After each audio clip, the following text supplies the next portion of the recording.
Wink Martindale resigns from the New York Giants. And I just dropped a video yesterday reacting off of the press conference saying that there's probably not going to be that much news over the coming days. And later that day, man, next thing you know, Wink Martindale resigns. Now, we did hear rumblings of this during the season. It was reported before a game by Jay Glazer saying that there's a chance that this ends in the middle of the season. There's a chance that Wink Martindale is not going to be there by the end of the season. And it came out of the blue for us, especially considering that the defense is playing decent compared to the offense. The offense was by far the worst part of the team, but the defense is actually what was keeping us in games, and for some games, even having us win those games. Then, when this report came out, we were like, is this real? Like, is this really going to happen? And after the game, after the next following game, Brian Daboll gave Wink the game ball. When they asked him about it, the reporters asked Brian Daboll, they said, the only thing we argue about is the last slice of pizza. That will forever go down in history, in Giants history, man. And now I'm going to put the image up on the screen. They did show on the back of his play call sheet, he had like a 24-hour countdown, it looked like. And granted, I didn't watch that movie, so I'm not too sure exactly what it was based about. But when you seen it, it was like, that's a little questionable because he doesn't normally do that. And yet it's 24 hours, and a little over 24 hours is when he ended up resigning. Was it planned? Probably. It's hard to really say that it wasn't. But it just shows that they never really got to settle whatever beef they had with Wink Martindale and Brian Daboll. Obviously tempers flared when it came over Xavier McKinney. Xavier McKinney was mentioning something about not being a fan of the defensive play calling. Next thing you know, Brian Daboll lets him break down the huddle. Wink Martindale in front of the reporters did call him out a bit. But after he was called out by Xavier McKinney, and it looks like Brian Daboll didn't do anything to reinforce that or didn't do anything to discipline Xavier McKinney on that. So that probably rubbed them off a little bit the wrong way. Did I expect it to boil over into this? I really didn't. Even when you look back at a couple of days ago, they were asking him, hey, do you expect to be back next season? The reporters were asking Wink Martindale, and he said, I do expect to come back, because why not? Why wouldn't he be here? All that stuff was fake. But now you have to look at our head coach too. Brian Daboll looks a little sus to me. I don't know. That press conference just yesterday morning, they asked him on Wink Martindale and Mike Kafka, do you expect those two guys to be back? And he said they do.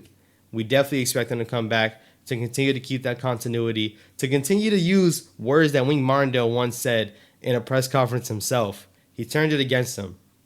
Wink Martindale sees his right-hand man get fired. They fired the outside linebacker coach as well as the offensive line coach. But the outside linebacker coach got fired. That's Wink's right-hand man.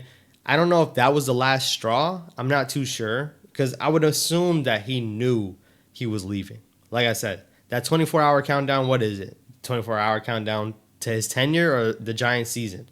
There's no way it was nothing besides that point. And with the rumor that did come out in the middle of the season, you expect Wink Martindale to obviously be aware of the situation, and it just shows that rumor was true. So why wouldn't I think that 24-hour countdown was real, whether it was going to be a firing or whether it was going to be resigning?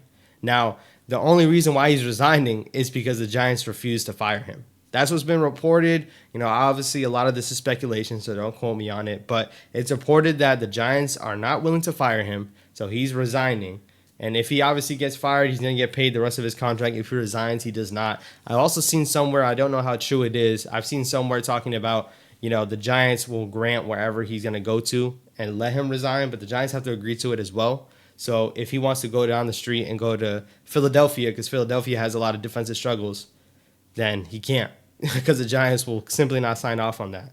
But I want you guys to let me know down in the comments, man, what do you think about the situation overall? And once again, that's why when it comes to these press conferences, you can only accept so much from these press conferences. I said it in the video I dropped yesterday, after they're talking about expecting Wink Martindale back. Another thing that they touched on was Daniel Jones saying that we expect him to be the starter.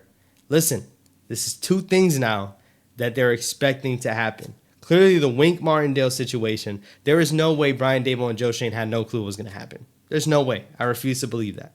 There's no way they were caught, blindsided by Wink Martindale coming in and resigning. I don't think that's true. I definitely think they knew what was going on behind the scenes, especially when they were planning on firing his right-hand man, the outside linebackers coach. You got to imagine that's not going to keep Wink Martindale happy, and it's not going to keep him in the building.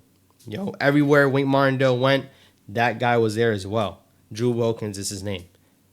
That guy was there as well. So there's no way you expect Wayne Martindale to feel okay with it. And with the already rumors that are speculating and, the friction that was there, I'm not surprised. And there's no way they're surprised either. So when they talk about the expectation of Daniel Jones being the starting quarterback, you can't read into it too much. The expectation is not a guarantee.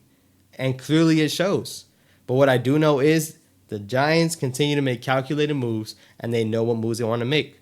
So for me to think that they're just going to bank on Daniel Jones coming back week 1 and that's going to be their season next season, there's no way. Especially considering after an offseason like this where you fire all the guys around you but you don't fire the head coach, which I'm not on board to fire Brian Daboll by any means.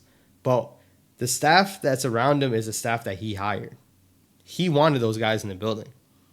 When you're firing a lot of guys like that, man, the pressure is going to be on you next season. And Brian Daboll might be on the hot seat next season if they don't perform. If they don't perform to the capabilities that they want to, he might be on the hot seat.